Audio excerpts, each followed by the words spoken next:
So I know you're super excited to be in my class today, like normal. So today, what I'm going to be putting in front of you is one of my favorite articles. It's an ebook on how to tell a story by Donald Miller, and I've got it kind of right up here. And so what's going to happen is we are going to spend today reading through some of the information in this packet. Now, this is not like your typical school textbook, is it? Because I don't put stuff like that in front of you because um, it leaves out too much information. You guys are real writers, so I'm going to put something in front of you that is the kind of thing that I would read and sort of pour over as a writer. So that's what you have in front of you. So it's really important. You're going to be reading pages 1 through 17 today, but I want you to take a look and make sure you take a look at the table of contents. You're going to. It's really important that you guys actually read the introduction. And then part one, a good story doesn't happen by accident. Part two, the structure I use to tell stories. Part three, breaking down my story structure. Part four, how to use stories to connect. And conclusion. There's tons of really good information in here. But the first part, introduction, is why does story matter? And I want you to really pour over what he talks about in this piece. Some of you, if you can get into, as you can see on my screen, I have like post-it, like they're little stickies, and you can create little stickies, annotations. You just got to kind of play around with it a little bit.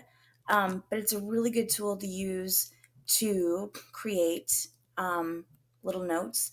So you pop it up, and then so you can annotate that way. Okay. So we're going to kind of read it sort of a cold read today, 1 through 17, and your teachers can decide whether you guys want to read it as a whole class or like in partners or by yourself. And there's not going to be any notices or any annotations that are going to be due today, but we will be reading this again, and you will go through and we'll make some notes and annotations. But this particular ebook, we're going to just sort of read it through the first time, which will probably take most of the hour today. But I want to kind of show you how to actually use the little sticky note. So there are many definitions for the term story. I'm going to kind of skip ahead here. Whether you're a speaker who wants to compel an audience, I'm going to skip ahead and find a good annotation. Let's see. Oh, wow. Okay. So it says here that while watching a 10-minute clip of a Sunday morning concert in New York, Washington Square Park, only a 5% stimulation response was noticed. But when this researcher showed them a film, so story, his subjects had a 65% response. Stories cause the brain to come alive. I love that because it's very true. Stories cause the brain to come alive.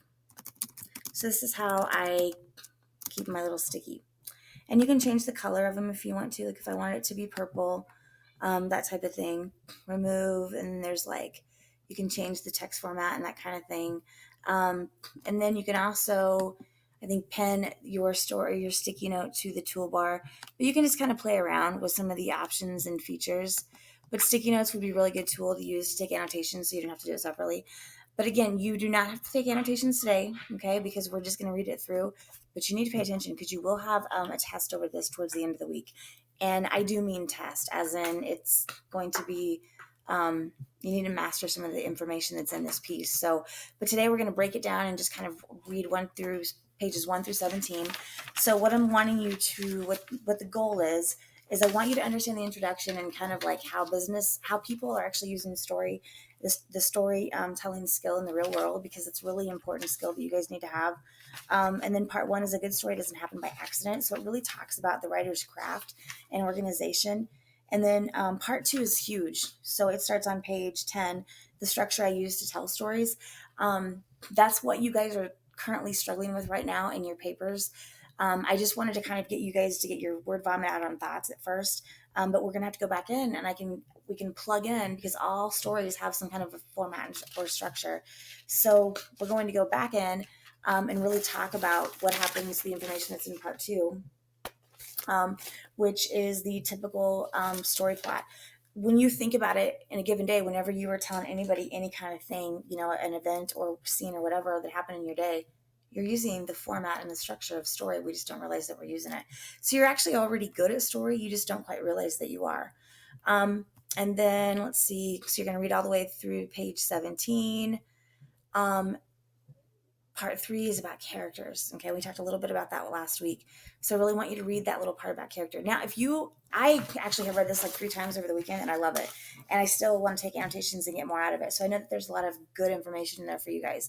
You're more than welcome to go ahead and read the whole thing today. But as far as an in-class assignment, we're going to read pages 1 through 17. If you get extra time, you guys can go in to work on your story. It's just that I won't be available to really help you with much of it. So that's what's on tap for today. Okay. You guys have a great day. Bye.